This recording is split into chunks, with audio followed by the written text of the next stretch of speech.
तो आज हम बात कर रहे हैं एलन पीस की किताब प्रश्न ही उत्तर है। बिल्कुल। ये किताब नेटवर्क मार्केटिंग में काफी पॉपुलर हाँ, है। और सिर्फ नेटवर्क मार्केटिंग ही नहीं बल्कि सेल्स और रिश्ते बनाने में भी इसके सिद्धांत बहुत काम के हैं। बिल्कुल।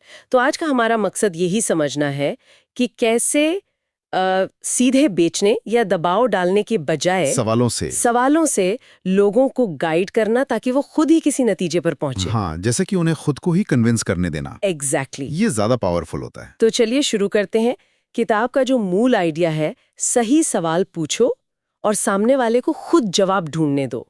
और इसकी शुरुआत होती है विश्वास बनाने से। बिल्कुल। किताब कहती है लोग उन्हीं के साथ जुड़ते हैं जिन्हें वो जानते हैं, पसंद करते हैं। हाँ, और जिन पर भरोसा करते हैं। ये बिल्कुल फाउंडेशन है। ये बिल्कुल फाउंडेशन है। तो ये विश्वास बनता कैसे है? देखिए, इसकी शुरुआत होती है जल्दबाजी ना करने से, एक दोस्ताना माहौल बनाने से, और इसमें मदद करते हैं ओपन एंडेड सवाल। ऐसे सवाल जिनका जवाब सिर्फ हाँ या ना में ना हो, जिनसे बातचीत आगे बढ़े, आप सामने वाले को जाने। अच्छा, तो पहले रिश्ता फिर बिजनेस। बिल्कुल, विश्वास पहली सीढ़ी है। ठीक है, तो मान लीजिए विश्वास बन गया थोड़ा। अब अगला पॉइंट जो मुझे काफी दिलचस्प लगा, बताओ मत पूछो। हाँ, ये बहुत क्रिटिकल है।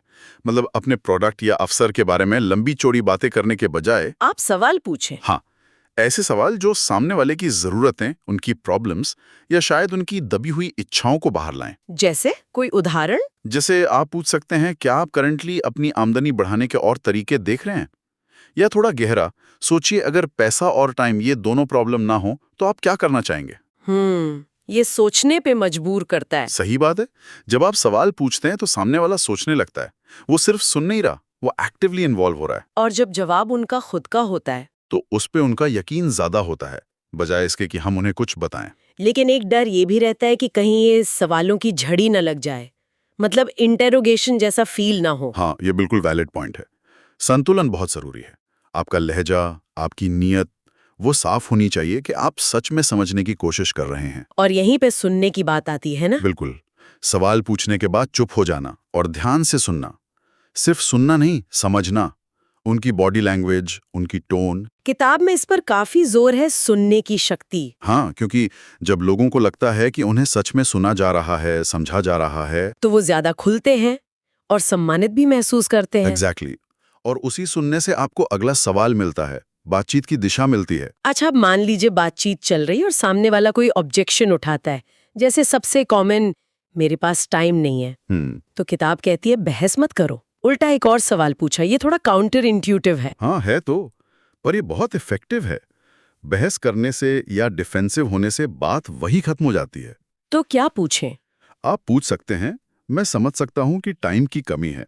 अगर मान लीजिए टाइम की प्रॉब्लम ना होती तो क्या इस तरह के अवसर में आपकी दिलचस्पी हो सकती थी? अच्छा, इससे क्या होगा? इससे बातचीत बंद नहीं होती। आपको पता चलता है कि असली मुद्दा क्या है। क्या सच में टाइम की कमी है, या इंटरेस्ट की, या शायद वो कुछ और कहना चाह रहे हैं। ये ऑब्जेक्शन को हैंडल करने का एक अलग तरीका है, उसे समझने का। बिल्कुल। किताब में एक और बात है, सही ऑडियंस पहचानना, सबके पीछे मत भागो। हाँ, खासकर नेटवर्क मार्केटिंग में ये बहुत जरूरी है। आप सिर्फ ग्राहक नहीं ढूंढ रहे, आप पार्टनर ढूंढ रहे हैं। हाँ, तो उन लोगों पर फोकस करना चाहिए जिनमें कुछ करने की इच्छा हो, एम्बिशन हो, या जो अपनी मौजूदा सिचुएशन से खुश ना हो और बदलाव चाहते हो। सही। ऐसे लोग आपके सवालों को, आपके अवसर को ज्यादा खुले दिमाग से देखेंगे। और पूरी प्रक्रिया को सिंपल रखने पर भी जोर है, बहुत ज्यादा समझाने की जरूरत नहीं। हाँ, मतलब सिस्टम ऐसा हो जो आसानी से डुप्लीकेट हो सके, जी। जिसे कोई भी सीख कर आगे सिखा सके। तो खुद सब कुछ समझाने के बजाय सवालों से इंटरेस्ट जगाएं और फिर उन्हें किसी टूल की तरफ गाइड करें, जैसे कोई वीडियो हो, कोई प्रेजेंटेशन, कोई मीटिंग। अच्छा, लोड कम करना। हाँ, इसे सिंपल रखना बहुत जरूरी है। और फिर आता है क्लोजिंग का पार्ट, वहां भी सवाल। हाँ, लेकिन हल्के सवाल, कोई प्रेशर नहीं। जैसे अभी तक जो आपने देखा या सुना, क्या इसके बारे में आप और जानना चाहेंगे? या क्या आपको लगता है कि आप भी वो कर सकते हैं जो मैं करता हूँ? ये दबाव नहीं डालता। नहीं, ये बस अगले कदम के लिए दरवाजा खोलता है। फैसला उन्हीं का है। और इन सब में मास्टर बनने के लिए प्रैक्टिस, अभ्यास और कुछ नहीं। हर बातचीत से सीखें, अपने सवालों को रिफाइन करें, देखें क्या काम करता है, क्या नहीं। तो कुल मिला के एलन पीस का जो सेंट्रल मैसेज है वो यही है कि सवाल पूछने वाला ही बातचीत को कंट्रोल करता है। हाँ, दिशा देता है। ये सिर्फ बेचने की ट्रिक नहीं है, ये बेहतर कम्युनिकेशन और रिश्ते बनाने का तरीका है। सही कहा। और ये हमें एक इंटरेस्टिंग सवाल पर लाता है।